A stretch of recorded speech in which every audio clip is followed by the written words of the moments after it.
కొత్తగూడెంలో మాతా శిశు హాస్పిటల్ అనేది చాలా కీలకమైనటువంటి హాస్పిటల్. అలాగే 250 బెడ్స్తో అక్కడ గవర్నమెంట్ జనరల్ హాస్పిటల్ ఉంది. ఇక్కడేమో 100 బెడ్స్తో మాతా శిశు హాస్పిటల్ ఉంది. అలాగే ప్రభుత్వ వైద్య కళాశాల కూడా ఉంది.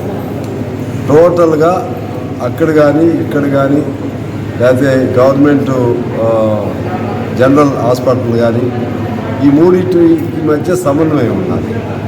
సమన్వయం లేని కారణంతో డాక్టర్సు లేరు. ఒకవేళ డాక్టర్స్ ఉన్న పోస్టులు, శాంక్షన్ అయిన పోస్టులు ఉన్న నియామకాలు లేవు. నియామకాలు అయినా వాళ్ళని సూపర్వైజ్ చేసేవాళ్ళు లేరు. డాక్టర్లు ఉన్న డాక్టర్లు చూస్తే నాకు బాధేస్తుంది. సిన్సియర్గా ఉండేవాళ్ళు ఉంటున్నారు. ఇప్పుడు ఇక్కడ మాతా శిశు హాస్పిటల్లో మొత్తంగా కలిపి 36 పోస్టులు, శాంక్షనింగ్ పోస్టులు ఉన్నాయి. కానీ శాంక్షన్ అయింది కేవలం 8 పోస్టులు.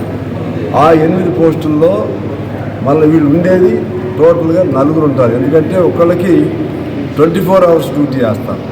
వాళ్ళు మళ్ళీ మరుసటి రోజు రారు. ఇంత పెద్ద హాస్పిటల్లో కేవలం 4 డాక్టర్లే ఉండటం అనేది చాలా మన పిల్లల భవిష్యత్తు కోసం కానీ లేకపోతే ప్రభుత్వం పట్ల విశ్వాసంలో కానీ సందగిలటానికి కానీ ఇది చాలా ఆందోళన కలిగించే అంశంగా నేను భావిస్తున్నాను. అయితే ఏఎన్ఎంలని వాళ్ళని మంచి పని ఈ మధ్య ఎక్కువ మందిని రిక్రూట్ చేశారు. ఇక్కడ అది అంత మేర ప్రాబ్లం కొంత సాల్వ్ అయింది. ఈచ్ బెడ్కి ఒక నర్సు సిస్టర్ ఉండాలి.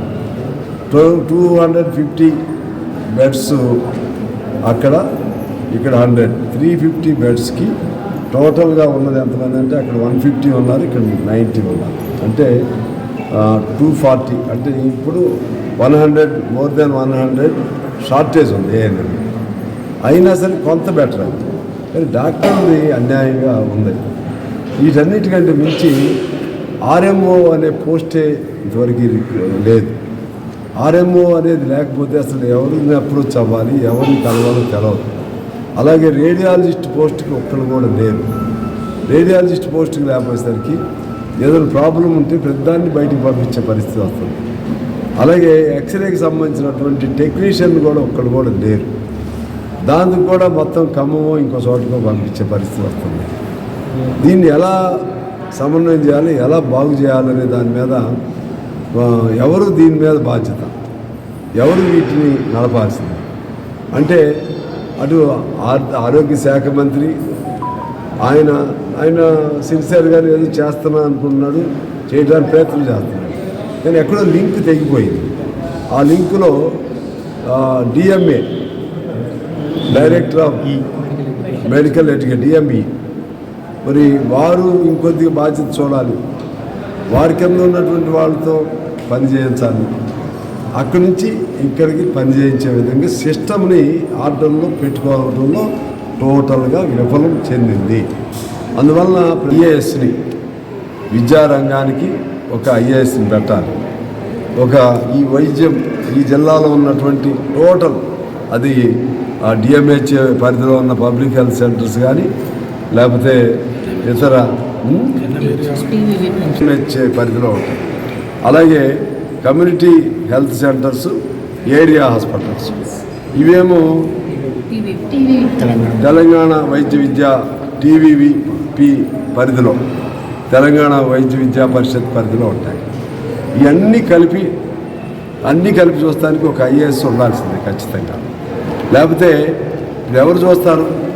దీనికి సిస్టమ్ ఎవరు చూడాలి? ఇది ఒక ఫెయిల్యూర్ సిస్టమ్ లాగా మిగులుతుంది. ఐఏఎస్ చాలామంది ఉన్నారు. ఆ చాలామంది ఉన్న ఐఏఎస్ని నియామకం చేయాల్సిన అవసరం ఉంది. అన్నిటికంటే మించి ఒక జనరల్ వాళ్ళు మన డాక్టర్స్ కానీ ఇక్కడ ఉండేవాళ్ళు చెప్పే జనరల్ ఆరోపణ ఏంటంటే, ఆరోపణలన్నీ లేకపోతే ఒక సలహా కాదు, ఒక సూచన.